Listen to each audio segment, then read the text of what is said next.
संजना, बच्चे मिला? मिला क्या तेरे को? दीदी? जो तू ढूंढ रही है।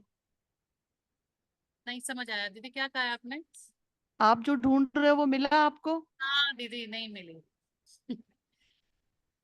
वो बस मुझे नहीं लगता मिलेगी। दीदी गुरु जी क्यों? से आप लगवा लो ना कुंडली में। चलो आज देखते। लगवाना पड़ेगा। हाँ, मैं तो खुद परेशान हूँ, बैठे बैठे चीज खो जाना हो। ये वो तो पता भी है घर पे और तब भी नहीं मिल सकती। आपने आपने एक ही पहन रखा है वैसे भी ना। मैं हाँ। क्या करूँ? बैठे बैठे है छोटी सी चीज, लेकिन आजकल बनवाने जाओ 8-10 हजार का खर्चा है वो भी। नहीं दीदी मिलेगा तो सही खर्चा नहीं लेकिन। देख। खर्चे की बात नहीं, उनका खोना पाना अच्छा नहीं होता ना। खाना अच्छा नहीं हम। होता, और मेरा नहीं तो मैं इतना खो जाता पीछे, तो मैं इससे ज्यादा अपसेट हूँ, और कोई बात नहीं है। ये तो चलो फिर भी छोटी सी चीज है, बट मेरी बड़ी बड़ी भी इतनी खो गई है। नहीं आज है ना गुरु जी से कहते हैं कि पहले यही लगाएं मतलब आज की बात है ना और फिर वो एक हम। बार तो किसी को बोला कि खोई हुई वस्तु के बारे में भी अब सिखा दो, वो हमारी ज्यादा घूमती है। और आप पहले से कह रहे थे वो खोई हुई तो मिली नहीं और दूसरी और खो गई। और घूम गई है। नमस्कार आप लोगों को। गुरु जी प्रणाम। प्रणाम आप गुरुजी। प्रणाम गुरुजी। नमस्ते गुरुजी। प्रणाम। जी प्रणाम। प्रणाम आप मुझे लोगों प्रणाम। को। प्रणाम गुरु प्रणाम जी। गुरुजी।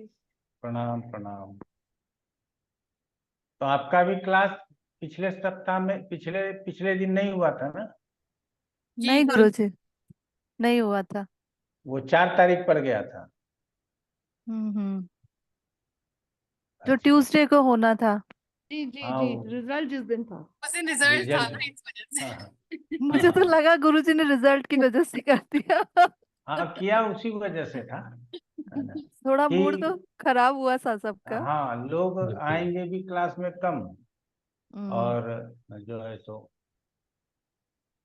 अपना भी मन आधा इधर रहेगा आधा उधर रहेगा, तो इससे बेहतर है कि जब तक क्लास कैंसिल किया जाए। ठीक है। हम्म। बताइए कहाँ तक पहुंचे थे, श्लोक संख्या क्या था?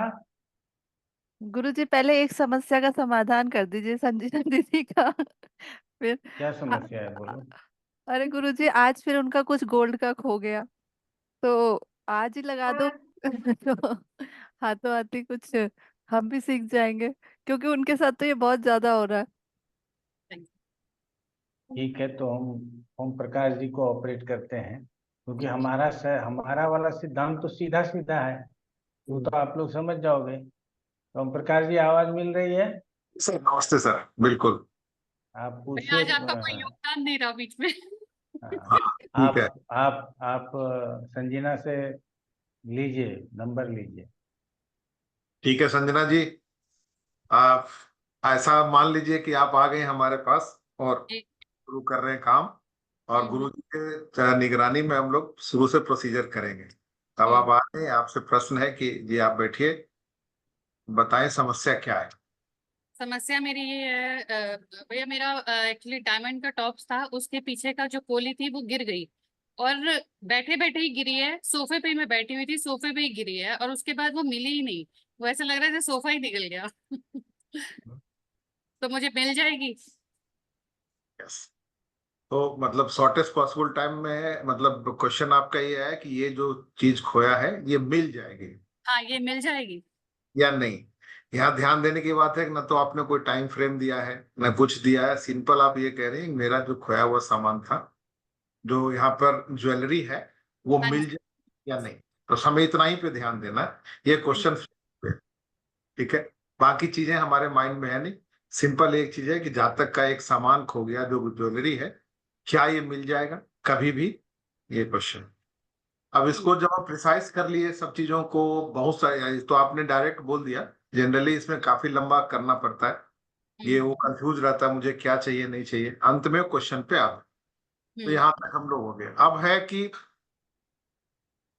आप एक नंबर बताइए भगवान का नाम लेकर, और अच्छे से सोच के कि ये जो प्रश्न है ये मजाक नहीं है, ये सीरियस इशू है और इसको भगवान हमारी हेल्प करे, ऐसा सोचकर आप एक नंबर मन में सोच लीजिए।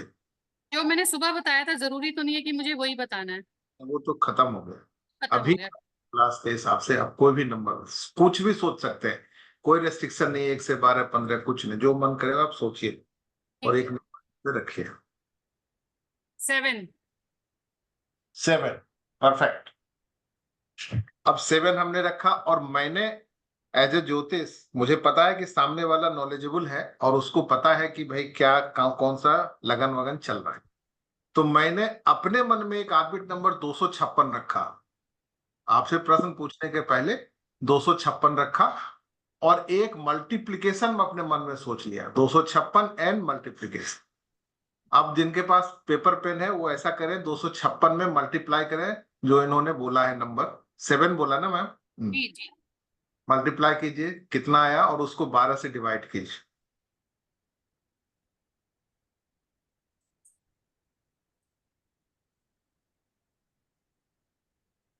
कर्क लगन आएगा शायद।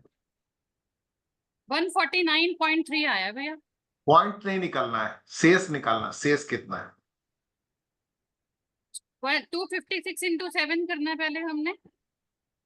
हाँ 256 into 7 हमने किया तो भैया निकला 2676। ये तो बहुत लंबा नंबर निकल आएगा भैया। ठीक एक है। आएगा, एक आ रहा है, रिमाइंडर एक।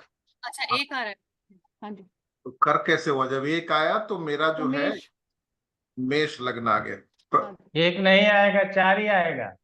अच्छा तो मैं खुद नहीं कर पा रहा हूं, इन्होंने जो किया 4 आ गया, सर ने कंफर्म कर दिया तो इसको क्लोज किया जाए। 4 आ गया, शेष 4 आया और 4 के कारण जो है हमारा लग्न इस समय वो जो है ये कर्क लग्न हमारा आ गया, ये कंफर्म हो गया। अब अभी का चार्ट सर बना देंगे इस समय का।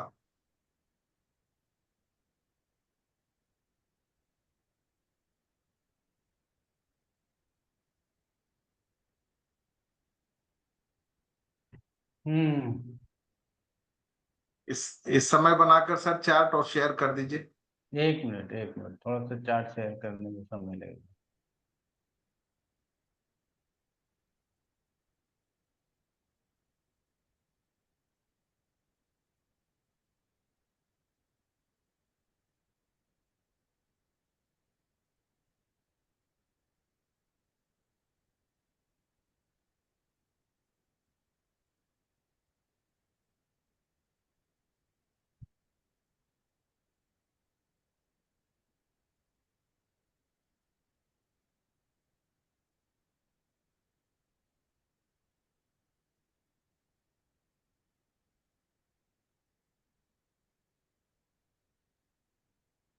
तो हमने इसको रोटेट कर दिया, आपने देखा हमने 4 से इसको रोटेट कर दिया, ये हमारा प्रश्न कुंडली बन गया। और अगर कोई नवांश देखना चाहते हैं तो इस चार्ट का लग्न देखा जाए। लग्न जो है ये कितने डिग्री का है, 6 डिग्री 27 मिनट का है और जो है ये तीसरे नवांश में है, तीसरे नवांश में है। मिथुन राशि में जाएगा नवांश। यस, मिथुन का नवांश में हम चेंज कर देंगे मिथुन। ये हमारा तैयार हो गया। इसमें आपने देखा कि कुछ भी प्रिडिक्टेबल नहीं है, क्योंकि आप भी एक कुछ उस समय का नंबर ले रहे हो, वो जाता कुछ नंबर पूछ रहा है, आप मल्टीप्लाई कर सकते हो, एडिशन कर सकते हो, जो आपको अच्छा लगे। तो एवरीथिंग इज टोटली रैंडम और भगवान की कृपा से ये जो चीजें हमारे सामने आ गई इसी को एनालाइज करेंगे और इसको सॉल्व, इतना चीजें हो।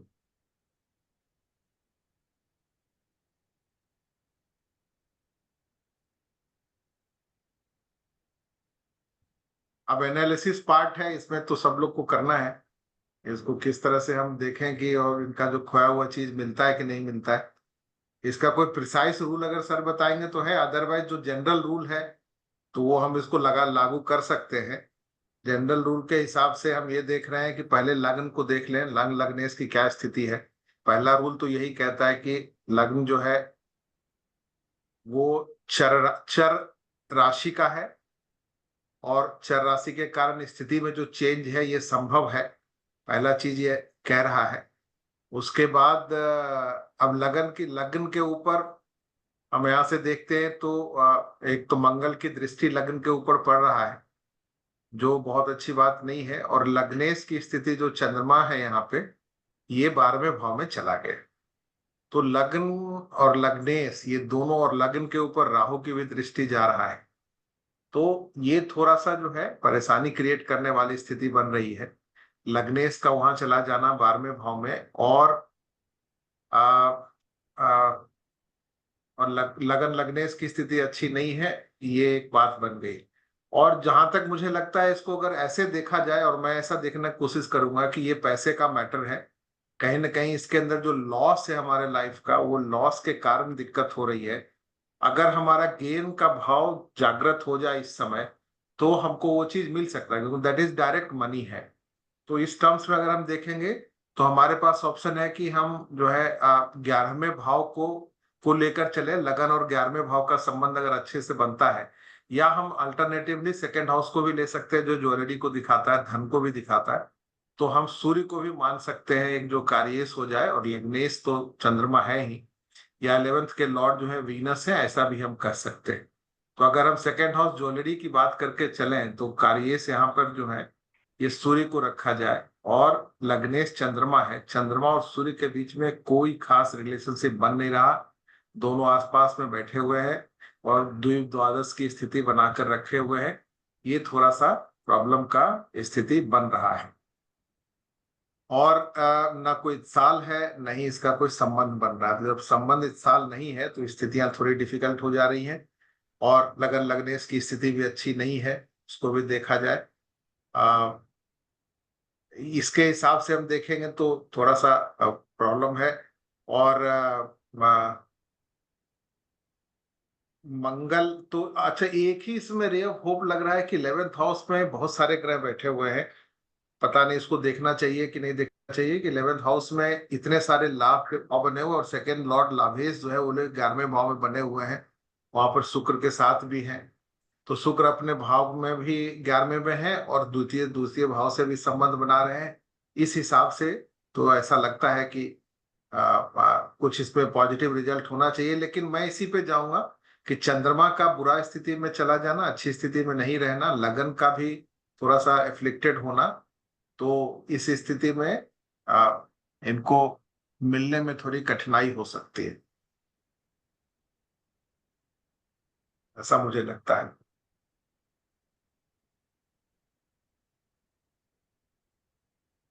आप लोग और बताइए। गुरुजी, कार्येश के रूप में हम 8वें भाव से नहीं देखेंगे? ये गुमी हुई वस्तु, शायद चोरी की हुई वस्तु 12th से, और 8वें से गुमी हुई वस्तु, ऐसा हम मान सकते हैं गुरुजी? कि कार्येश इसमें हम 8th हाउस के स्वामी को लें, शनि को, तो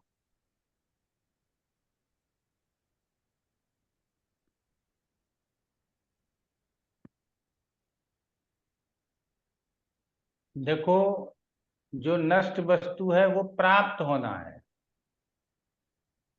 और कोई भी वस्तु जो प्राप्त होगा वो 11वें स्थान से होगा। और नष्ट वस्तु जो है वो वैल्यूएबल है। जो वैल्यू प्रश्न लग्न में समझ में आता है, वो गुरु और शुक्र से समझ में आता है। समझ रही हो? तो यहाँ पे चंद्रमा, 11वां स्थान, गुरु शुक्र, ये सब जो है कहा जाता है कि देखने की जरूरत है। तो इसको देखोगी तो आप समझ में आएगा कि हमको नष्ट वस्तु मिलेगा कि नहीं मिलेगा। तो उस जी हिसाब से पहले देखो।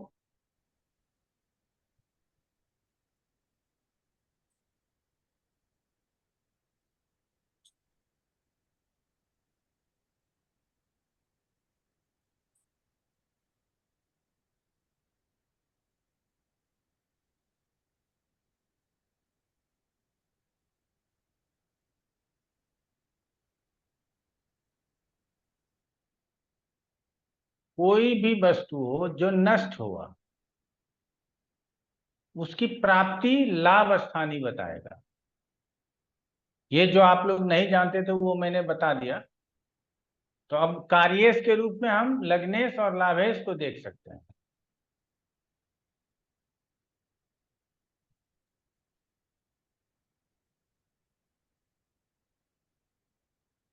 ऐसी स्थिति में भी गुरुजी अगर हम देखते हैं, तो ओरलेस सिचुएशन वही बना रहा है कि अगर 11th हाउस में शुक्र बैठे हुए, अच्छी बात है कि मतलब लाभ के भाव से कनेक्शन हमारा बन रहा है। ये अच्छी बात है, लेकिन शुक्र जो है सूर्य से बुरी तरह से अस्त है और मंगल के बगल में भी बैठे हुए हैं। चंद्रमा की स्थिति अच्छी नहीं है, चंद्रमा से 12वें भाव में चले गए। तो यहाँ पर यही लग रहा है कि होप तो बना हुआ है, क्योंकि 11वां भाव एक्टिव हो रहा, चार चार ग्रह उसके अंदर बैठे हुए हैं, ये बहुत अच्छी बात है। तो हर समय ऐसा लगता रहेगा कि ये मिल जाएगा, मिल जाना चाहिए। कभी कभी कुछ सिम्टम भी आएंगे, क्योंकि अंतिम रिजल्ट तो तभी आएगा जब लग्नेश की स्थिति बने। लग्नेश के साथ रिलेशनशिप बन ही नहीं रहा इनका, तो अंत में आने में दिक्कत है। और लगन और लग्नेश दोनों अफ्लिक्टेड है यहाँ पे, तो होप्स बहुत रहेंगे, बट मिलने में कठिनाई हो सकती है, ऐसा लग रहा है हमें।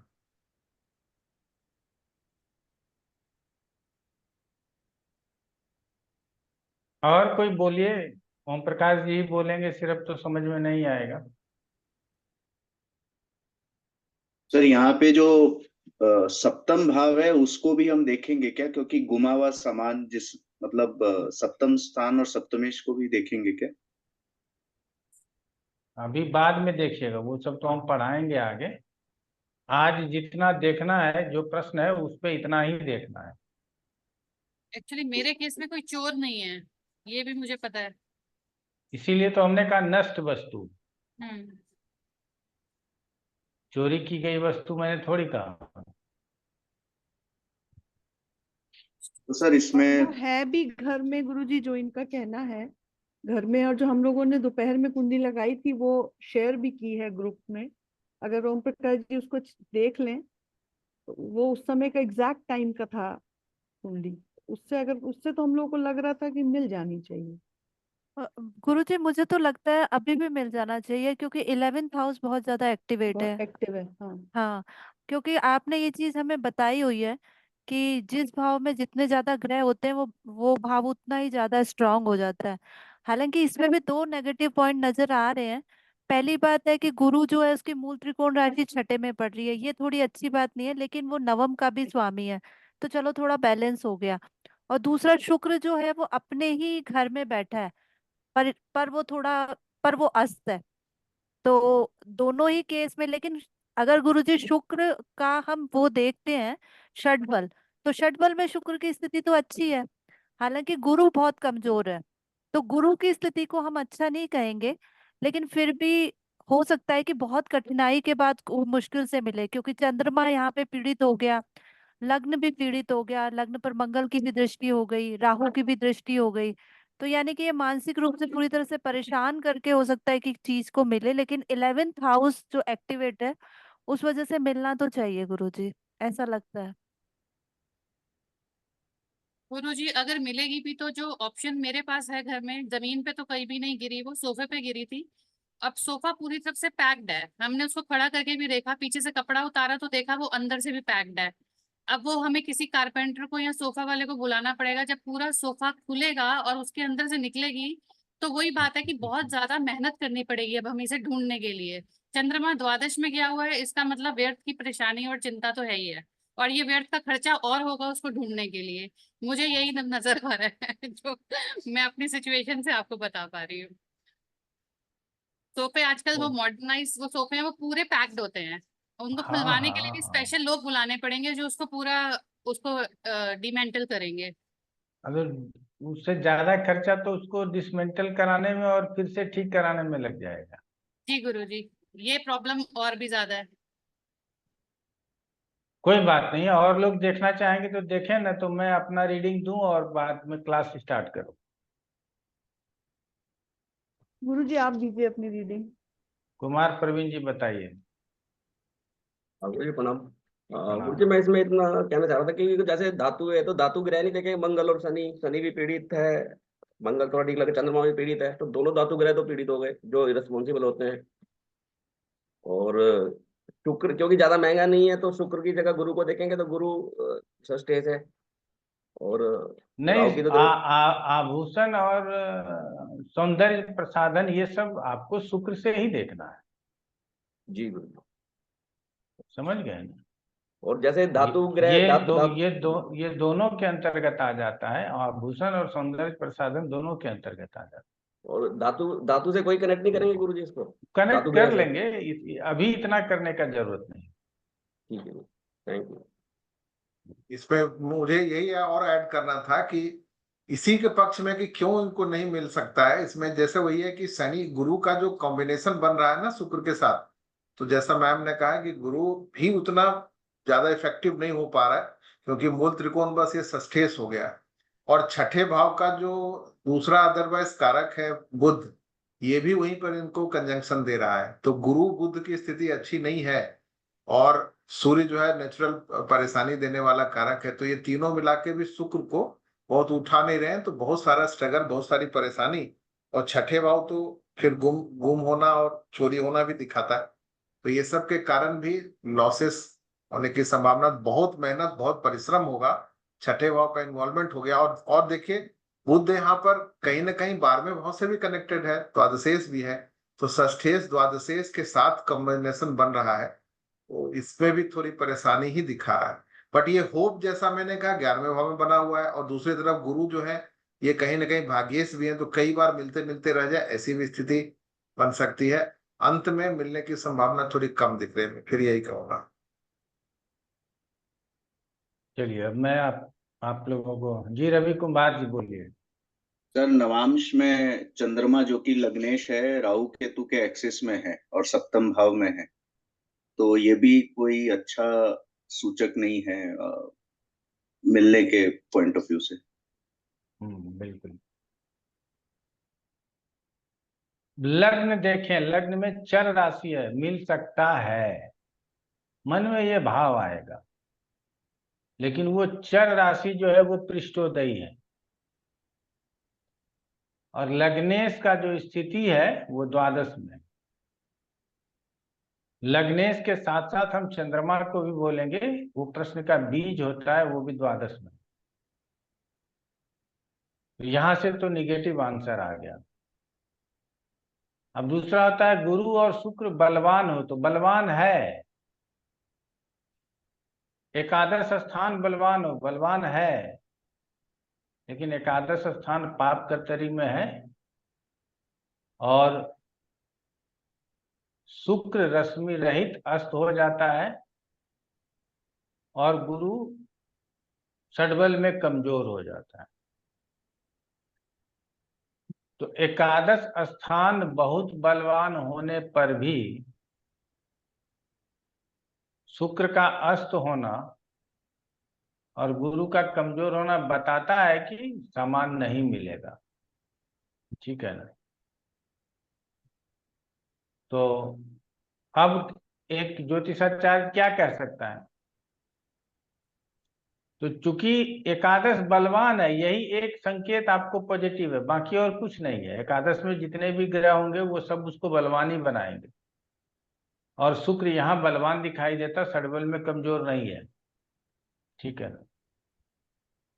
तो ऐसे स्थिति में उसके मन में संतोष हो जाए, थोड़ा खोजने का विचार हो जाए, तो कह दें कि दो एक दिन देख लीजिए, अगर मिलता है तो ठीक है, आगे नहीं मिलता है तो संतोष कर लीजिए, ठीक है ना। और सोफा वोफा मत फड़वाना, ठीक है ना। सही बात है। तो ये कर लेना। नहीं, थोड़ा खोज ले, और तो जो और पुराना खोया शायद वो भी मिल जाए, पड़वा ही ले सोफा हाँ। एक बारी।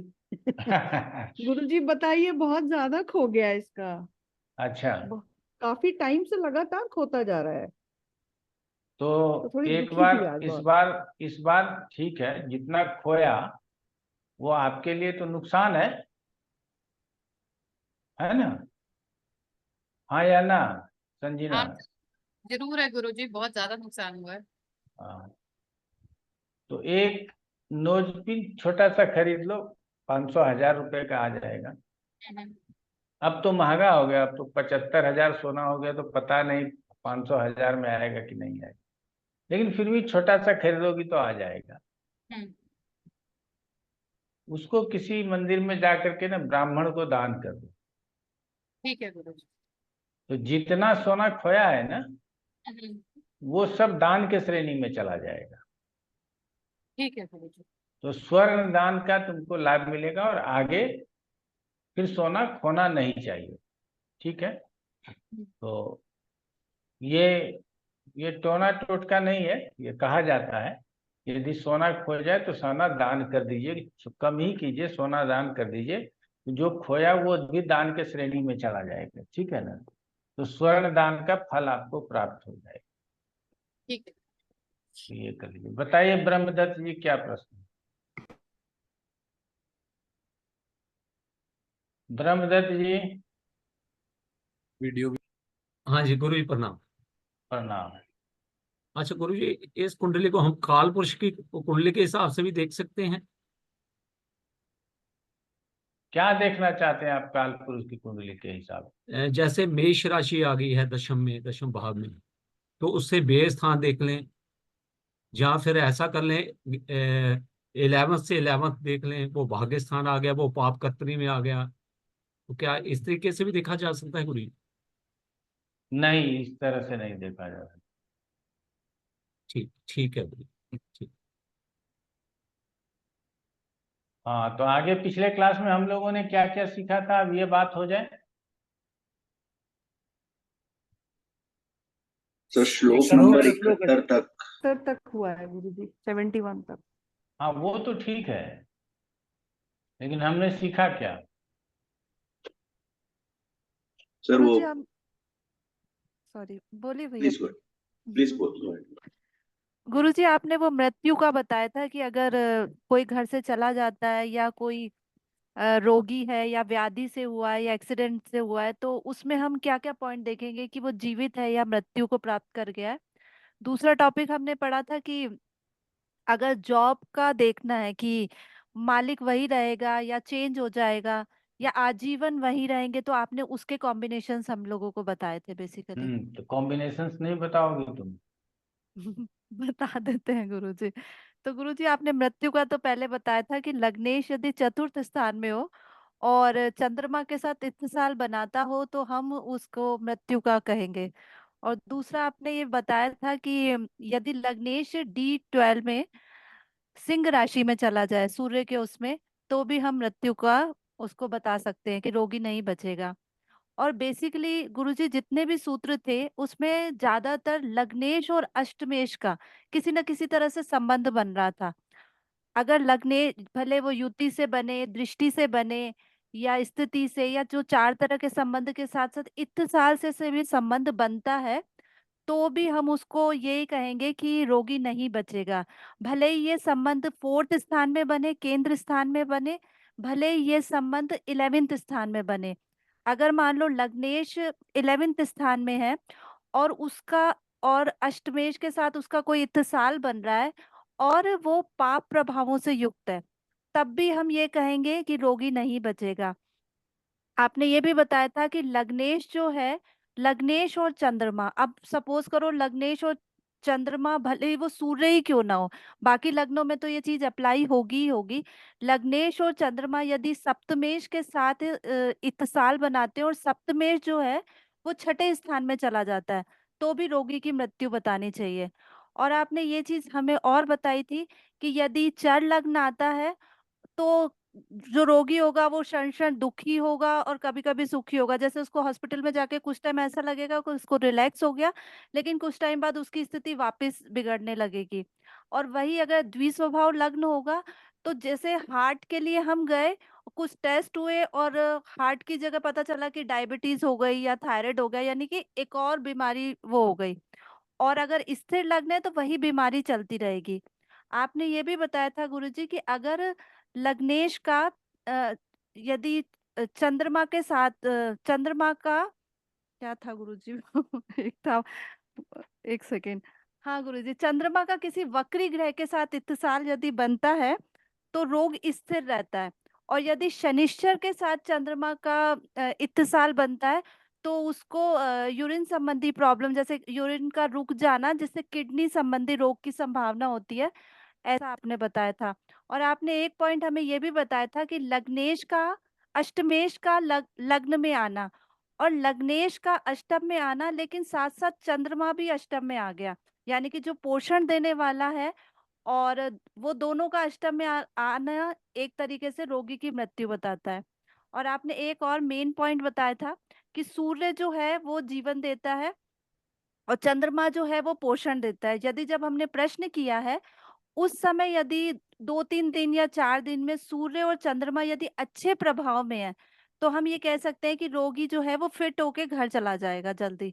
ऐसा बेसिकली अष्टमेश और लग्नेश का संबंध को आपने हर जगह वो किया था, भले वो अच्छे स्थानों में भी बन रहा है लेकिन बुरे प्रभावों से युक्त है तो वो रोगी की मृत्यु ही बताएगा। चलो ठीक है, श्लोक संख्या बताना, श्लोक संख्या। श्लोक संख्या 71 तक किया था, 72 से करना था गुरुजी। 71 कंप्लीट हो गया था। चलो अच्छा है।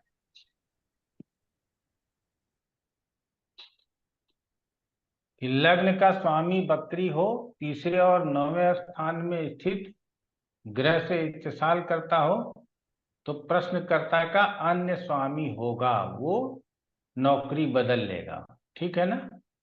यदि लग्नेश केंद्र में बैठा हो और चौथे स्थान के स्वामी को क्रूर ग्रह शत्रु दृष्टि से देखता हो और लग्न का स्वामी अस्त हो तो जब तक जिए तब तक उसका स्वामी नहीं होगा, दूसरा स्वामी नहीं हो सकता है। ठीक है, यहां तक हम लोगों ने पढ़ लिया तो अच्छा है। तो आगे बढ़ लेते हैं।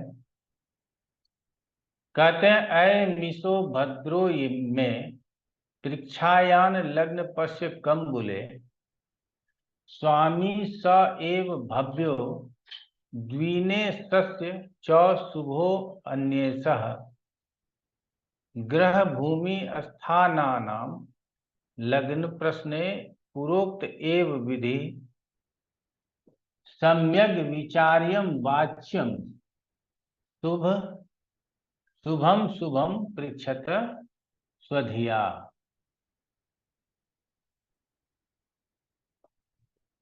इसी प्रश्न में आता है कि अब जो हम नई नौकरी कर रहे हैं ये अच्छा होगा या नहीं होगा। मैं चूंकि प्रश्न आजकल इस तरह का आता है इसीलिए मैं थोड़ा बदल के पूछ रहा हूँ। यहाँ कह रहा है कि हमारा यह स्वामी अच्छा है या नहीं है, तो इसी को वर्तमान समय में जब पूछा जाएगा तो हमारा जो एम्प्लॉयर है, हम जहाँ नौकरी प्रारंभ किए हैं, ये एम्प्लॉयर ठीक होगा, कंपनी ठीक होगी या नहीं होगी, ये इस जवाब से इस विषय को समझना चाहिए। कहता है कि इस प्रश्न में यदि लग्न का स्वामी शुभ ग्रह के साथ कंबूल योग करता हो तो दूसरा स्वामी अच्छा है, अर्थात मैंने जो चेंज किया है वो अच्छा है। समझिएगा क्या प्रश्न है कि हम चेंज करते हैं, काम पहले वाला मेरा अच्छा था या दूसरे वाला जो हमने चेंज किया वो अच्छा होगा। तो कहता है कि लग्न का स्वामी शुभ ग्रह के साथ कंबूल योग करता हो तो दूसरा स्वामी अच्छा होता है, ये हम लोग कहेंगे। यदि सप्तमे शुभ ग्रह से कंबूल योग करता हो तो भी दूसरा अच्छा होगा, ऐसा कहना चाहिए। जबकि ये प्रश्न छठे का है, आप लोग समझिएगा, फिर भी यहाँ सप्तमे से जवाब दिया जा रहा है, सप्तम से जवाब दिया जा रहा है। ये कुछ बातों को याद रखने की जरूरत होगी। यदि सप्तमे शुभ ग्रह से कंबूल योग करता हो तो दूसरा स्वामी जो होगा, दूसरे जगह जो हम काम करने के लिए जाएंगे, वो स्वामी हमारे लिए अच्छा होगा, ऐसा कहना है।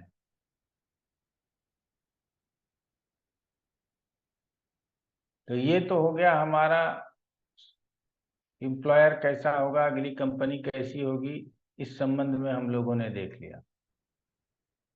अब क्या यहाँ लग्नेश षष्ठेश का संबंध हो जाए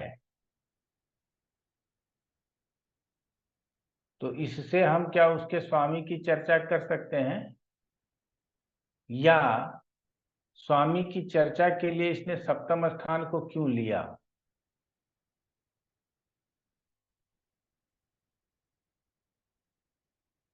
कोई भी अपना जैसे भी हो सकता है बोलने का प्रयास कीजिए कि स्वामी के संबंध को देखने के लिए सातवें अर्थान का प्रयोग क्यों किया? एक तरह से सर पार्टनर ही हो गया, क्योंकि वो तो पार्ट तो वही है ना उस बिजनेस का। नहीं, मैं संतुष्ट नहीं हुआ, अगले लोग जवाब दें। फिर मैं बोलूं? हाँ जी, बोलिए ना। तो पहला भाव आप खुद है, सातवां जो आपका एम्प्लॉयर है वो है। तो अगर सातवां भाव अगर शुभ ग्रह के साथ है, सातवां भावेश या भाव अगर शुभ ग्रह के साथ है, तो मतलब एम्प्लॉयर अच्छा रहेगा, इसको ऐसे समझ सकते। सही पहला है, इसी तरह से समझना है। और बताइए ओम प्रकाश जी। यही सर, पहला भाव अच्छा है तो आप एम्प्लॉय को पसंद कर रहे हैं, एम्प्लॉयर को, और सातवां भाव अच्छा है तो एम्प्लॉयर आपको पसंद कर रहा है। तो बात मिला जुला कर दोनों एक ही स्थिति बता रहा है। यहां तक समझ में आ गया ना? जी। चलिए आगे बढ़ लेते हैं। कहते हैं गृह तथा भूमि के स्थिर रहने या चलायमान होने के प्रश्न में भी तदनुसार भली भांति विचार करके प्रश्नकर्ता के लिए शुभाशुभ फल कहना चाहिए। अब गृह तथा भूमि,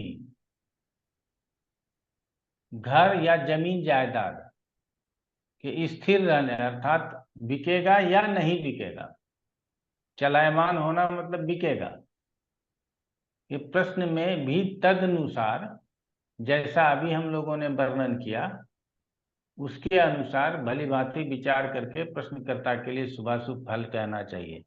तो क्या विचार हमने किया और जमीन के संबंध में हम क्या विचार करके बता सकते हैं,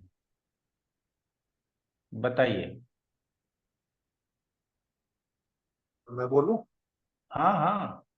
जी, यही करेंगे कि अगर जमीन हमको, घर या जमीन खरीदना या बेचना हो, दोनों स्थिति में हमारा अगर चतुर्थेश के साथ लग्न का अच्छा संबंध बना, इस साल बन रहा हो, या अच्छा संबंध बन रहा हो, या ये दोनों अच्छा संबंध अच्छे भाव में बन रहा हो और अच्छे अच्छे प्रभाव में स्थित हो, तो ये काम अच्छे से हो जाएगा। इसमें जितनी डिग्रियां कम होती जाएंगी उतना मुश्किल होता जाएगा। ये तदनुसार शब्द का प्रयोग किया गया है ओम प्रकाश जी। जी। और तदनुसार का मतलब है कि ऊपर जो हमने अभी बताया स्वामी के विषय में जी। कि हमारा जो दूसरा एम्प्लॉयर है वो ठीक होगा कि नहीं, उसी के अनुसार इसका भी जवाब देना है। अर्थात अच्छा, दूसरे और साथ में। यदि सप्तमेश शुभ ग्रह से कंबूल योग करता हो तो हमारा जमीन बिकेगा नहीं,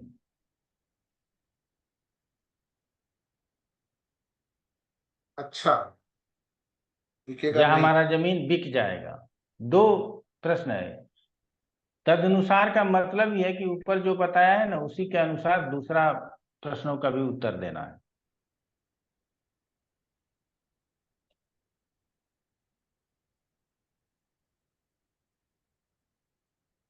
ओके, तो ऊपर वाले में हमने यही देखा था कि उसमें अगर लग्न और सप्तम भाव, लग्नेश और सप्तमेश के साथ उसका रिलेस कंबूल योग शुभ योग बनाता था तो एम्प्लॉयर को पसंद करते थे। तो यहाँ पे भी हम वही करेंगे, अगर अगर चतुर्थेश के साथ लग्न का या सप्तमेश का कंबूल योग शुभ भाव में बनता है, शुभ ग्रहों के साथ बनता है, तो उसके मन के मुताबिक काम होगा। अगर वो बेचना चाहता है तो बिक जाएगा, और खरीदना चाहता है तो खरीदा जाएगा।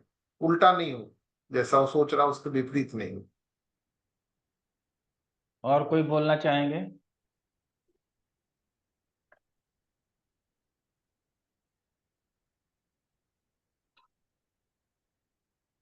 चलिए हम लोग इसको और आगे समझेंगे, पीछे भी हम लोगों ने कुछ समझा है। अब प्रश्न आता है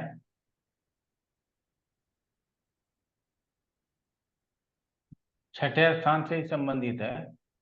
कहता है भृत्य चतुष्पद लाभ प्रश्ने लग्नेश शीतगु षष्ठे षष्ठेश मुथ शिलो वा लग्ने षष्ठे स्वरो अथ तल्लाभ भृत्यस्य वाहनस्य च यद्वा प्रश्ने च लग्न लग्नपति अर्थी दाता सप्तम सप्तमपो तद बलात् प्राप्ति। कहता है सेवक या चौपाए, चौपाया का मतलब आप लोग जान ही रहे हैं, चौपाया मतलब हो गया गाय भैंस बकरी जो भी है आप लोग, ठीक है ना। यहाँ कुत्ते को नहीं लेंगे, ध्यान रहे। अब आगे कुत्ते को भी लेना पड़ेगा, इसको बाद में कहेंगे। लेकिन ये जो चौपाया बोला जा रहा है, इस चौपाए में कुत्ता शामिल नहीं होगा। तो कहा जा रहा है कि सेवक तथा चौपाए, सेवक का मतलब है नौकर चाकर, और चौपाए का मतलब है चार पैर वाला जानवर, के लाभ के प्रश्न में, अर्थात नौकर से लाभ होगा, नौकर मिलेगा नहीं मिलेगा। लग्न का स्वामी तथा चंद्रमा यदि छठे स्थान में हो तो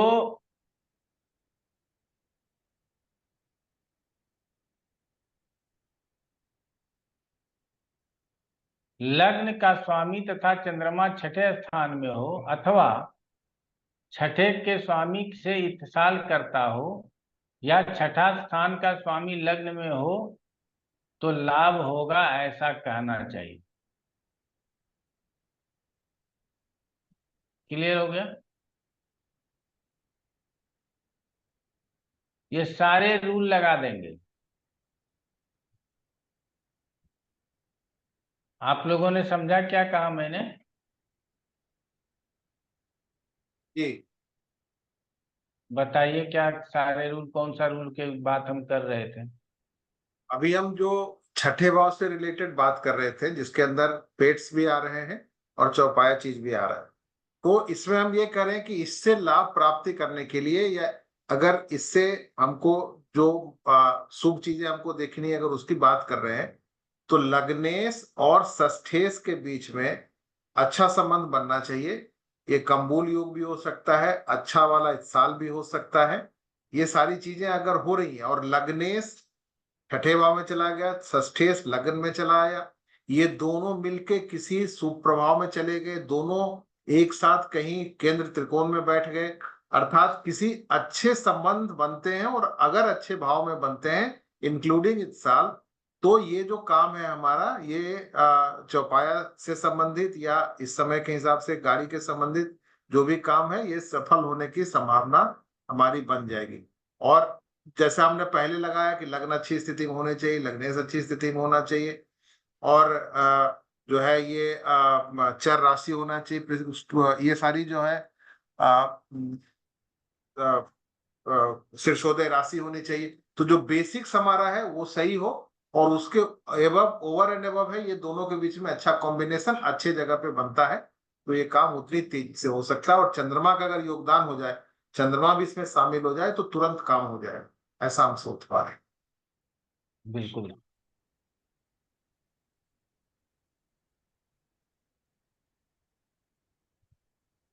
वाहन, आप आजकल चौपाए के जगह पे वाहन का प्रयोग कर सकते, ठीक है।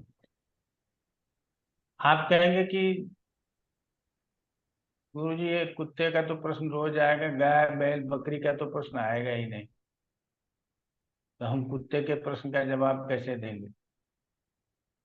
उसको आगे समझेंगे, ठीक है ना। क्योंकि अब कौन आपको पूछ रहा है कि हमको चौपाए का लाभ होगा कि नहीं, हम भैंस खरीद पाएंगे कि नहीं।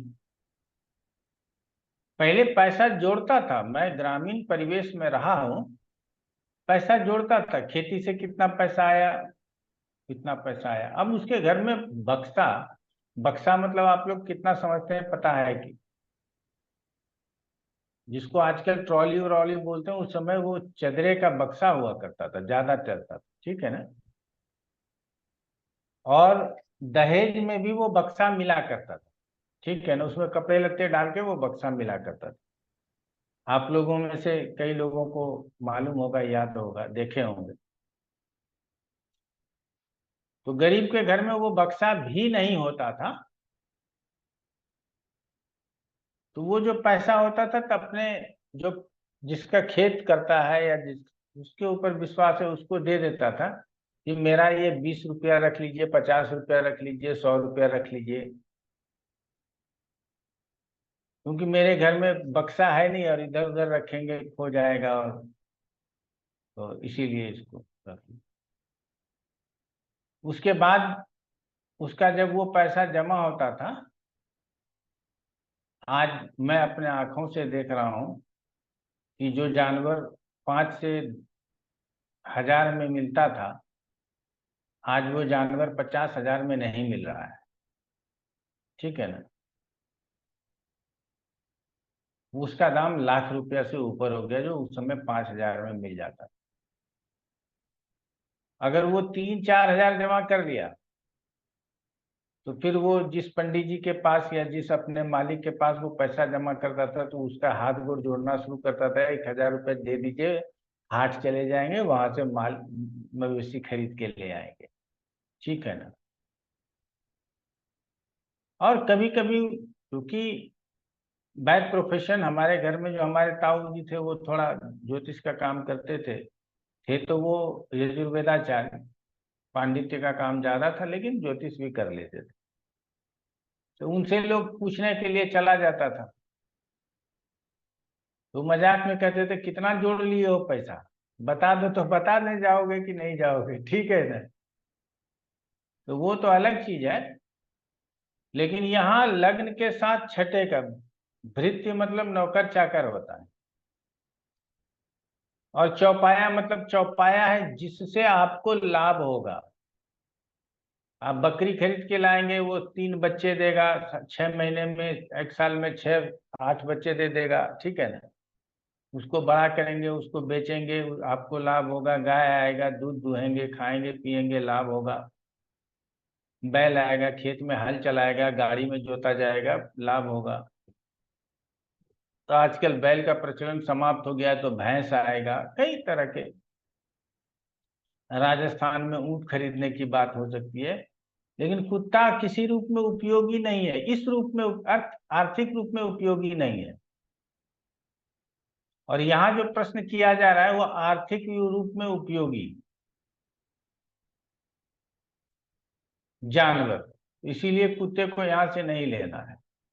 लग्नेश और षष्ठेश का संबंध हो जाए 4 प्रकार का, इत्साल हो जाए, चंद्रमा बलवान हो जाए, चंद्रमा लग्नेश और षष्ठेश के संबंध को दृष्टि डाल दे, लग्न में चंद्रमा बैठ जाए या छठे में चंद्रमा बैठ जाए, ये सारी स्थितियां जो है ये बताता है कि नौकर का लाभ होगा। नौकर यदि घर से भाग गया है तो आ जाएगा, और आपको चौपाए का लाभ होगा। और चौपाए के जगह वर्तमान समय में आप वाहन से जोड़ सकते हैं। तो किस प्रकार के वाहन से जोड़ सकते हैं? तो दोनों वाहन से जोड़ सकते हैं, कॉमर्शियल और जो फैमिली वाहन होता है, अपने अपने यूज के लिए जो वाहन आप रखते हैं, दोनों वाहनों से जोड़ सकते हैं। ठीक है ना? आर्थिक उपयोग दोनों का हो जाता है। जो पैसेंजर वाहन है उस पर आप कमाएंगे, जो फैमिली वाहन है उसमें पैसा बचाएंगे। ठीक है ना? अपनी गाड़ी है, किसी को किराया नहीं देना पड़ा। तो इसीलिए वाहन का जो प्रश्न आज वर्तमान समय में आएगा, उसको भी हम लोगों को चतुर्थ से न देखते हुए छठे से देखने का विचार करेंगे। बात को समझिएगा, थोड़ा थोड़ा ट्विस्ट है, इसको समझने का प्रयास कीजिएगा। उसके आगे जो बताया गया वो समझे ना समझे कोई जरूरत नहीं है, मैं आपको सुनाता हूं। सेवक तथा वाहन संबंधी प्रश्न में लग्न और लग्न स्वामी अर्थी तथा सप्तम व सप्तम भाव संबंधी दाता माने जाते हैं। अर्थी का मतलब अब ये द्वितीयेश है, तथा सप्तम व सप्तम भाव संबंधी दाता माने जाते हैं। इसका बलाबल देखकर प्राप्ति और अप्राप्ति कहना चाहिए। अब द्वितीयेश और सप्तमेश का बलाबल देख करके प्राप्ति और अप्राप्ति कहना चाहिए। ठीक है, जैसे लग्न स्वामी का सप्तम भाव से, सप्तम भाव के स्वामी का लग्न से, अथवा लग्न स्वामी का सप्तम भाव के स्वामी से परस्पर इत्तेसाल हो तो सेवक व वाहन की प्राप्ति होगी। इसराफ योग होने पर प्राप्ति नहीं होगी। ये तो इसराफ योग होने पर कुछ भी प्राप्त नहीं होता। यहाँ छठे के साथ साथ सप्तम से भी वही संबंध लिया गया जो छठे स्थान से लिया गया है। क्लियर हो गया? लेकिन हम लोग विशेष, हमारा जो अपना प्रैक्टिस होता है उस पे विशेष रूप से छठे से संबंध को लेकर के चलेंगे। आप सप्तम से संबंध ले सकते हैं, उसका कारण क्या है? दो कारण हो सकता है, क्या भावत भाव के हिसाब से चौपाया होता है, या जो आप लोगों ने कहा लग्न से हमारा विचार होगा, सातवें से हमको जो प्राप्त होगा या हमारा जो अपोनेंट होगा, जो कुछ हम चाहते हैं जिससे हमको हमारे सुख में वृद्धि हो, ठीक है, उसका विचार होगा, तो इसीलिए इस तरह से किया जा सकता है। ठीक है ना? प्रश्न, और हम पढ़ भी रहे हैं 6th भाव संबंध, लेकिन सप्तम को भी ऐड किया गया है। तो थोड़ी देर के लिए आप लोग ये जान लीजिएगा कि छठे के साथ साथ देखने पर हम लग्नेश और सप्तमेश का भी संबंध देख लेंगे। अगर लग्नेश और षष्ठेश का संबंध न बन रहा हो, लग्नेश और सप्तमेश का संबंध बन रहा हो, तो ऐसे स्थिति में हम प्रश्न का जवाब हाँ में दे सकते हैं। क्लियर हो गया?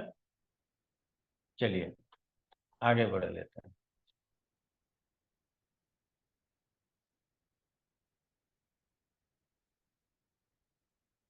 तो आप लोगों ने छठे स्थान से संबंधित सारे विषय को पढ़ लिया। ऋण के विषय में भी हमने पढ़ाया होगा कि छठे और लग्न पर अशुभ प्रभाव में हो तो लोन देर से चुकता हो पाएगा, जल्दी चुकता नहीं कर पाएंगे। छठे और लग्न पर शुभ प्रभाव होने से लोन जल्दी चुका देंगे। मंगल का संबंध यदि लग्न छठे से हो तो लोन जल्दी, क्योंकि मंगल में बड़ा ताकत होता है, वो लोन जल्दी चुका देता है। यहाँ तक हम लोगों ने पढ़ लिया था कि नहीं? ये भी हम लोगों ने पढ़ लिया था। जी सर। ये भी छठे से होता है, लोन, रोग, ऋण, शत्रु। तो शत्रु के विषय में हम लोगों ने कम पढ़ा, समझ रहे हैं ना? थोड़ा सा अपोनेंट हमने पढ़ा है, ज्यादा नहीं पढ़ा। उसको आगे पढ़ेंगे ज्यादा, ठीक है ना? उसको आगे ज्यादा पढ़ेंगे। पहले 12 भाव तक पढ़ लेते हैं, फिर उसको ज्यादा पढ़ेंगे। तब आ जाते हैं, अब छठे भाव को समाप्त करते हैं यहीं पे, सप्तम भाव विचार। तो पहले हम क्या विचार करते हैं वो समझ लेना है। तुम्हारे प्रवीण जी ये छठा खत्म हुआ, कोई प्रश्न मन में आया तो बताइए। हाँ गुरु जी प्रणाम। गुरु जी, छठे से संबंधित एक दो प्रश्न है दूसरे क्लास के ना। बोलिए। एक तो गुरु जी आपने कहा था कि चंद्रमा अगर 6, 8, 12 में तो रोग की तीव्रता बढ़ती है, और दूसरी तरफ हम ये कह रहे हैं कि अगर चंद्रमा उच्च स्थान में हो तो रोग जल्दी ठीक हो जाएगा। तो इसको कैसे समझें गुरु जी? हमने जब संबंध बता दिया कि लग्नेश का षष्ठेश के साथ संबंध हो जाए, इत्तिसाल हो जाए, और ऐसे स्थिति में चंद्रमा यदि लग्न या और छठे में हो जाए तो अच्छा। तो प्रश्न किस संदर्भ में बता रहे हैं, इसको ध्यान दे करके सुनने की जरूरत है। ठीक है ना? ठीक है गुरु जी। और गुरु जी एक छोटा सा ये है कि जैसे अभी की क्या मुझे नौकरी बदलनी चाहिए, तो ये जो आपने भी आज उससे करेंगे क्या एम्प्लॉय ठीक होगा नहीं हमारा, उसको कैसे डिसाइड करेंगे गुरु जी? कोई क्वेश्चन आता है कि क्या मुझे नौकरी बदलनी चाहिए? लग्नेश और दशमेश का संबंध देख लीजिए। अगर दोनों पीड़ित है तो बदलनी चाहिए, बदलना ही पड़ेगा, आपको मजबूरी हो जाएगी। और दोनों शुभ अवस्था में है तो बोलिए मत बदलो, 1-2 दिन की बात है, सब ठीक हो जाएगा। और आगे गुरु समझेंगे इसको। ठीक ठीक है। है। और गुरु जी जैसे एक छोटा सा और है, एक कर्मस्थान में जाएंगे ना, तो वहां जी और विशेष समझने का प्रयास करेंगे। जी हाँ, बताइए। एक छोटा सा और, जैसे आपने कहा था कि 10 हाउस अगर मुकदमे में देखते हैं 10th हाउस पीड़ित है तो जो है तो डिसीजन नहीं आएगा। आएगा, विलंब होगा, वो डेट पे डेट आता रहेगा, तारीख पे तारीख आता रहेगा। तो अगर गुरु जी ये देखना हो कि जैसे तारीख है किसी की बेल मिलेगी या रिजेक्ट होगी, तो उसमें फिर लगन को देखेंगे कि लगन अगर ठीक है तो उसके फेवर में जाएगा जी हाँ। 10th के साथ साथ। एक ठीक है गुरुजी गुरु जी। आपने कहा था, कर्ज लेना और कर्ज देना दोनों ही छठे भाव से ही देखेंगे। तो जी अगर हाँ। हमने कर्ज दिया हुआ है और हमें ये देखना है कि हमें हमारा कर्जा वापस मिल जाएगा कि नहीं मिल जाएगा, तो उसमें मंगल को देखेंगे कि वो मंगल स्ट्रांग है कि नहीं है। नहीं नहीं, उसमें छठा स्थान शुभ प्रभाव में होना चाहिए, लग्नेश सचेत का संबंध अच्छा होना चाहिए, ठीक है ना। ठीक। और आपको वापस लेना है, क्या वापस लेना है?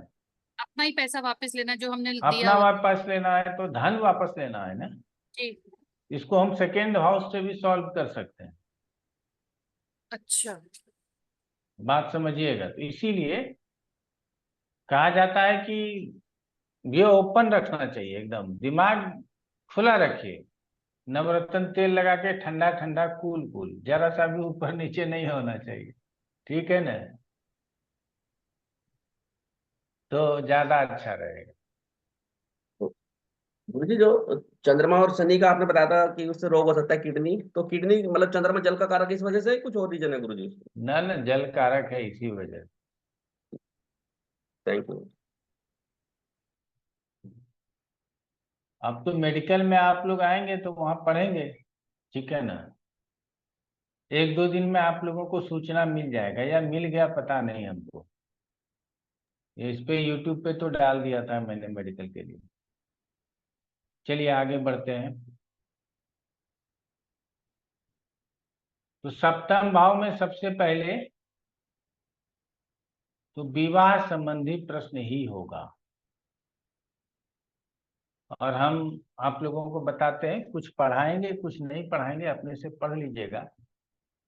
क्योंकि इसमें स्त्री प्राप्ति, स्त्री के चरित्र आदि से संबंधित प्रश्न का आंसर देने की बात कही गई,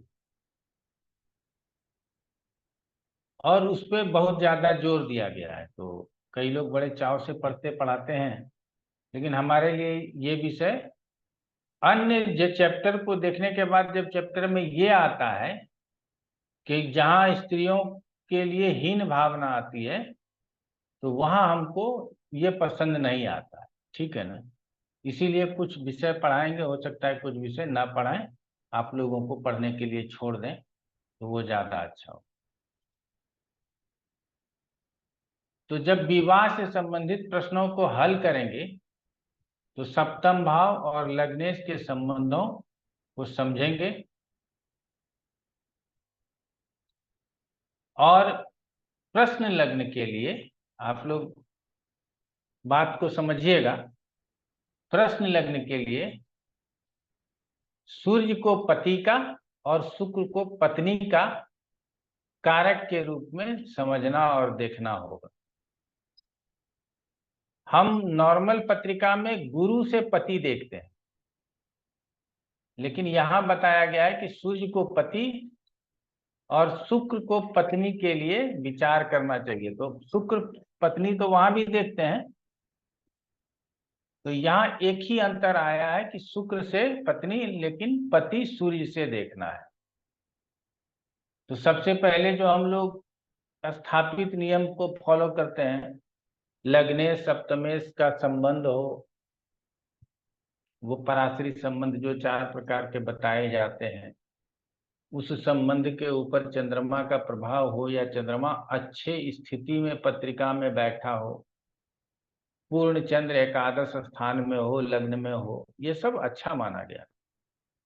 लग्नेश सप्तमेश के संबंधों के ऊपर शुभ ग्रह की दृष्टि हो जाए, लग्नेश सप्तमेश के बीच इत्थसाल योग हो, कंबूल योग भी हमारे लिए अच्छा है। तो ये सब विवाह होगा, स्त्री की प्राप्ति होगी, इसको दर्शाता है। तो इसको 2-4 पॉइंट में हम क्या लिख देते हैं, आप लोग लिख लीजिए, बाद में इसको डिस्क्राइब करेंगे श्लोक के माध्यम से, लेकिन मोटा मोटा लिखिए कि लग्नेश और सप्तमेश का संबंध है और चंद्रमा का इत्तिसाल हो जाए तो शीघ्र स्त्री प्राप्ति की बात कहनी चाहिए।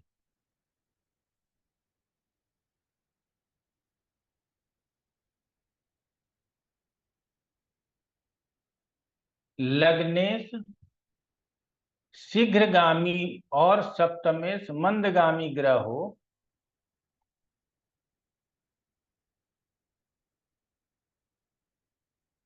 तथा चंद्रमा का इत्तिसाल सप्तमेश के साथ हो,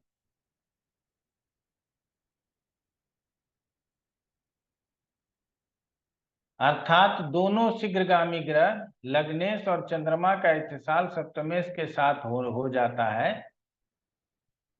इस कारण यहाँ शीघ्र विवाह की बात कहेंगे।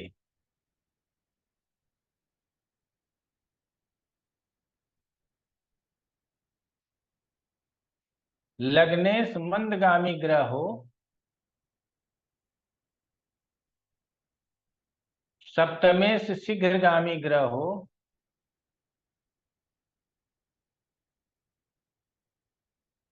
लग्नेश और सप्तमेश का आपस में संबंध हो,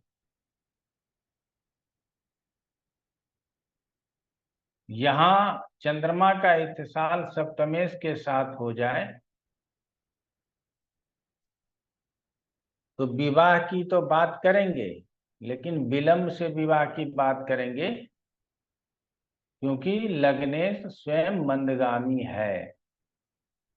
अर्थात विवाह तो होगा लेकिन विलंब से होगा, ऐसा कहेंगे।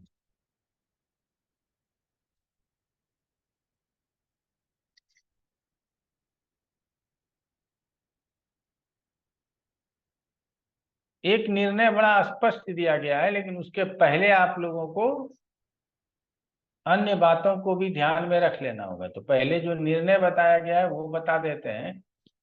तीसरे, पांचवें, छठे, सातवें या एकादश भाव में चंद्रमा हो। अब समझिएगा, तीसरा भाव, पांचवा भाव, छठा भाव या एकादश भाव, ये ना तो उपचय लिया, ना तो त्रिकोण पकड़ा, समझ रहे हैं ना, अशुभ लिया। तीसरा, छठा, एकादश ये अशुभ ले लिया, एक त्रिकोण पकड़ लिया पांचवा, एक केंद्र पकड़ लिया सातवां।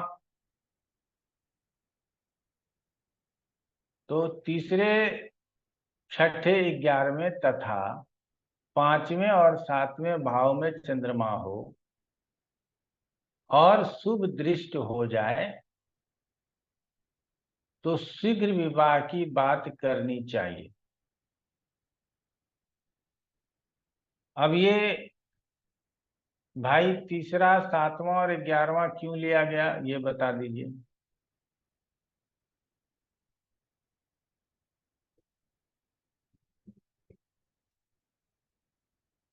तो ये तीसरा है,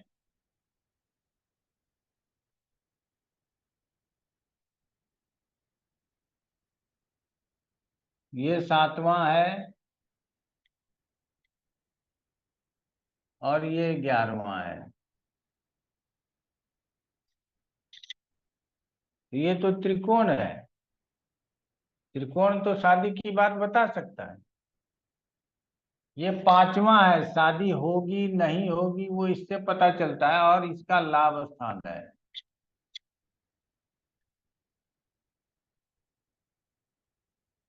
छठा क्यों लिया गया ये मुझे नहीं पता चलता है, बताइए आप लोग, छठा क्यों लिया गया। तो शैया सुख देख रहे हैं क्या, 7वें से 12वां इसके?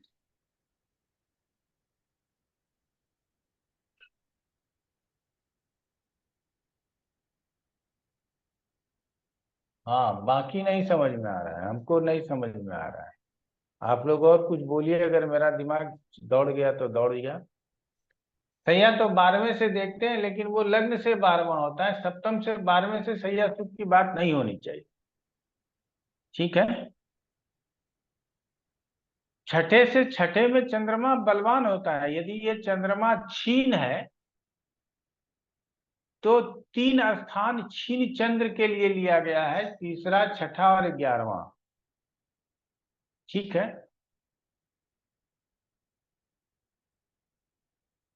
तो ये 3 स्थान इसीलिए लिया गया है, तीसरा, छठा और 11वां। मैंने तो अपने हिसाब से इसको खींच दिया कि आप लोग इसको नहीं भूलेंगे, और इससे शादी विवाह, सगाई वगैरह, प्रेम संबंध वगैरह की बात होती है, तो ये इससे समझ में आ जाएगा, तो इसको लेकर के हम लोग चल लेंगे। तो इसको याद रख लीजिएगा, तीसरा, छठा, 11वां, 5वां और 10वां, एक केंद्र का भाव और एक त्रिकोण का भाव, और उसके उस चंद्रमा के ऊपर यदि शुभ ग्रह की दृष्टि हो जाए तो शीघ्र विवाह की बात करनी चाहिए। मतलब विलंब से विवाह होगा ऐसा नहीं कहेंगे। समभाव में शनि हो, चर लग्न हो, तो शीघ्र विवाह की बात करनी चाहिए। समभाव, सम राशि नहीं लिखा गया, अर्थात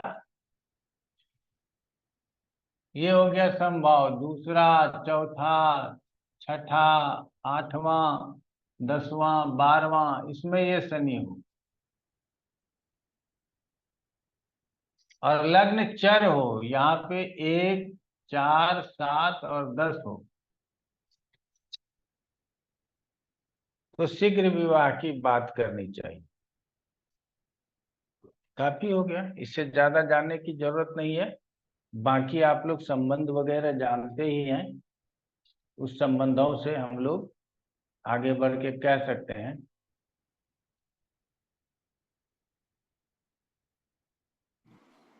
आगे लिखते हैं कि रूठी पत्नी का पति या पति वापस आएगा या नहीं। आजकल तो प्रश्न होता है कि सर जी रूठ के गई है, वो घर गई है या थाने, ये बता दो। ठीक है ना। पहले तो जब वो घर गई है तो थोड़ा देर के लिए राहत महसूस करता है कि चलो माता पिता के पास गई है, हो सकता है माता पिता समझाए या एक आध दिन का मामला दब जाए। अगर वो घर से निकली और सीधे थाने गई है तो अभी पुलिस वाला आएगा, अभी उठा के ले जाएगा। ठीक है। तो यहाँ रूठी पत्नी, नाराज पत्नी, आप लोग समझिएगा कि पीछे के जमाने में किस प्रकार का प्रश्न होता था। आज हम इसको कैसे सॉल्व करेंगे। तो रूठी पत्नी वापस आएगी या नहीं, या कोर्ट कचहरी मुकदमेबाजी में लगा देगी। तो लग्न से चतुर्थ भाव तक शुक्र और सूर्य हो, जरा लिखिएगा इसको, इसके बाद इसके विषय में बताएंगे तो आप लोग कहिएगा कि क्या बोल रहे हैं। लग्न से चतुर्थ भाव तक शुक्र और सूर्य हो तथा शुक्र वक्री हो तो जल्दी वापसी की बात करनी चाहिए। इसका मतलब क्या है, पत्नी 12 बजे रात के बाद घर से भागी,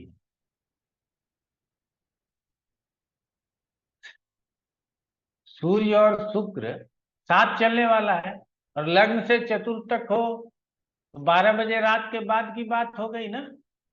अब 12 बजे रात में आप तो प्रश्न करने गए नहीं है, 12 बजे रात में आप प्रश्न करने तो जाते नहीं है। इसका मतलब जो हम, या हम जो है आज ओम प्रकाश जी से सलाह लिया कि हमको लग्न बनाने के लिए किसी न किसी मैजिक पे काम करना पड़ेगा। 12 बजे रात के बाद आप किसी पंडित जी का दरवाजा खटखटा करके भी नहीं, या फोन घुमा के भी नहीं सकते। अच्छा, पत्नी तो चली ही गई है, अब सुबह देखेंगे कहाँ गई नहीं गई, ढूंढेंगे उसको। लेकिन प्रश्न चूंकि उस जमाने में भी ये ट्विस्ट आता होगा कि हम एक नंबर पूछ लें उससे बना लें, या इन्होंने जो बोला था कि 256 मन में रख लिया, उससे जो आप नंबर बोलोगे उसको गुना कर देंगे, उसको 12 से भाग दे देंगे। ये वाला सिस्टम, कोई भी एक अपना सिस्टम जिससे कि ना आपका उसके ऊपर कोई कारगुनी चल सके, ना जो प्रश्न पूछने वाला है उसका कोई कारगुनी चल सके। तो अच्छा है। तो ऐसे स्थिति में कहा गया कि शुक्र सूर्य में चतुर्थ भाव, लग्न से चतुर्थ भाव तक स्थित हो और उसमें शुक्र वक्री हो। इसका मतलब है कि शुक्र आगे होगा, सूर्य से ज्यादा आगे होगा, तो जल्दी वापसी की बात कहनी चाहिए। तो वक्री होने पर जल्दी वापसी, और वक्री कौन हुआ? शुक्र, तो जल्दी वापसी।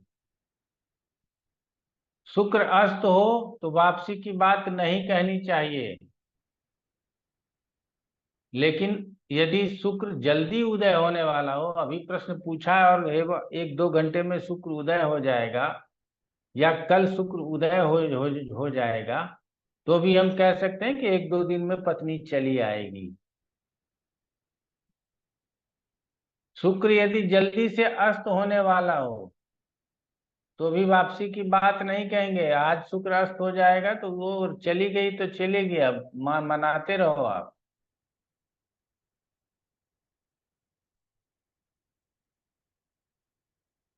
अब इसी तरह से पति के लिए शुक्र के स्थान पर सूर्य को लेना चाहिए।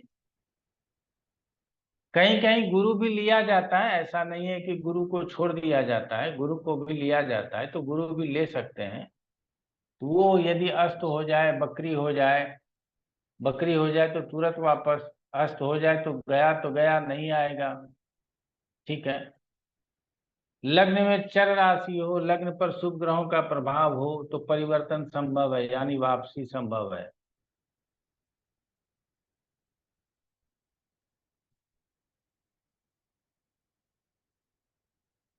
शादी का टूटना या अड़चन आना,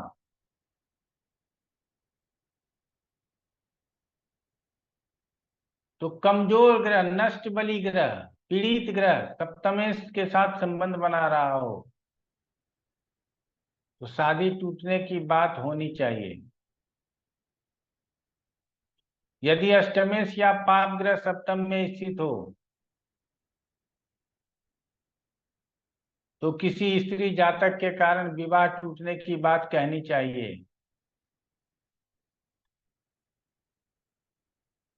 यदि अष्टम का स्वामी चतुर्थ भाव में स्थित हो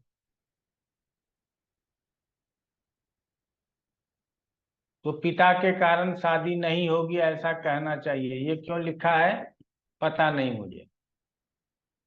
कि अष्टम का स्वामी यदि चतुर्थ भाव में स्थित हो तो पिता के कारण शादी नहीं होगी, ऐसा कहना चाहिए। अष्टम का स्वामी तीसरे भाव में स्थित हो तो भाई के कारण विवाह में परेशानी कहनी चाहिए। ये तो समझ में आ गया। भी हमने लिया था गुरुजी इसमें वर्षफल में पिता के लिए। जी, वर्षफल में पिता के लिए चतुर्थ भाव भी लिया था ना, पिता के काम को देखने के लिए चतुर्थ भाव हम लोगों ने लिया था। हाँ तो हाँ, पिता के काम को देखने के लिए तो लेंगे, लेकिन अष्टमेश चतुर्थ में आ गया था। हाँ हाँ, ये कह सकते हैं। सब बन गया ना रिलेशन। ठीक है, ठीक है, ठीक है। गुरुजी अष्टम से अगर चतुर्थ देखेंगे तो वो नवम भाव नहीं बना, तो नवम भाव पिता का वैसा हाँ नहीं हाँ, देखेंगे। समझ गए। हाँ, ऐसा भी समझ सकते हैं। जी। सप्तमेश का जिस शुभ भाव या भावे से संबंध हो उसके सहयोग से विवाह संपन्न होना चाहिए, ऐसा कहना चाहिए। ठीक है। तो मोटा मोटा सप्तम को इसी तरह से पढ़ना है, इससे ज्यादा पढ़ने की जरूरत नहीं है। लेकिन अब जो हम लोग पढ़ेंगे ना नीलकंठ बाबा को, तो उसमें बहुत कुछ पढ़ेंगे। वो कोशिश करेंगे कुछ पढ़ने का, लेकिन जो हमने अभी बताया ये बात दिमाग में रहना चाहिए, इसको दिमाग से नहीं निकालना है। और ये कोई भारी बात नहीं था कि आपके दिमाग में ये रह नहीं सकता, ये बहुत आसान बात थी जो आपके दिमाग में रह सकता था। ठीक है, आज हम अपने तरफ से इतना ही पढ़ाएंगे। बाकी संडे को शाम को मोदी जी शपथ लेंगे, तो क्या आप लोग क्लास में आएंगे? जेमिनी वाला क्लास अटेंड करेंगे? सब बिल्कुल करेंगे। शपथ का समय आ गया 7:15 बजे। शाम को? हाँ, मुझे लगता है कुंडली लगानी चाहिए कि क्या बनता है। लग्नेश छठे में आ रहा है। कोई बात नहीं, वो लगा लेंगे। शाम को हमको तो 6 बजे बताया गया। नहीं सर, 7:15 बजे अभी टाइमिंग आई है उसकी। अभी सवा अभी सात। टाइमिंग है। सर पर रिक्ता कोई बात तिथि कर रहे हैं वो। रिक्ता है, वो इतना- तिथि रिक्ता बनती है। कोई बात नहीं है, वो सब चल जाएगा। तो फिर तो वो 7:15 बजे तक तो क्लास में ही फंसे रहेंगे। देखते हैं, संडे गुरुजी उसके है। बाद एक क्लास और भी है हम लोगों की। हाँ, तो उसमें तो भाषण चलता रहेगा ना। वो कोई नीतीश के बाद, मोदी के बाद नीतीश आएगा, उसके बाद चंद्रबाबू नायडू आएगा, है ना। सर जुपिटर, मरकरी, सन, वीनस तीनों ही सप्तम में आ गए, चारों। मोदी जी के सर पे बल पड़ा रहेगा, और क्या होगा। उसका विश्लेषण कर देंगे हम लोग, ठीक है ना। उसका विश्लेषण पहले शपथ लेने दीजिए, फिर एक दिन बैठ करके विश्लेषण कर देंगे, और फिर सरकार को गौर से देखेंगे कैसा चलता है, ठीक है ना। तो विश्लेषण करके रख लिया जाएगा, हम लोग सब मिलके एक दिन विश्लेषण कर लेंगे और अपना अपना ज्ञान समझेंगे। कुछ बातें तो समझ में नहीं आएगी, फिर भी सिर्फ नॉर्मल विश्लेषण करेंगे, मेदनी का सहारा नहीं लेंगे, ठीक है ना। मेदनी का सहारा नहीं लेंगे, नॉर्मल विश्लेषण पे ही देखेंगे सरकार कैसा चलता है। तो चलिए, बहुत बहुत धन्यवाद आप लोगों का। नमस्कार। नमस्ते गुरु जी।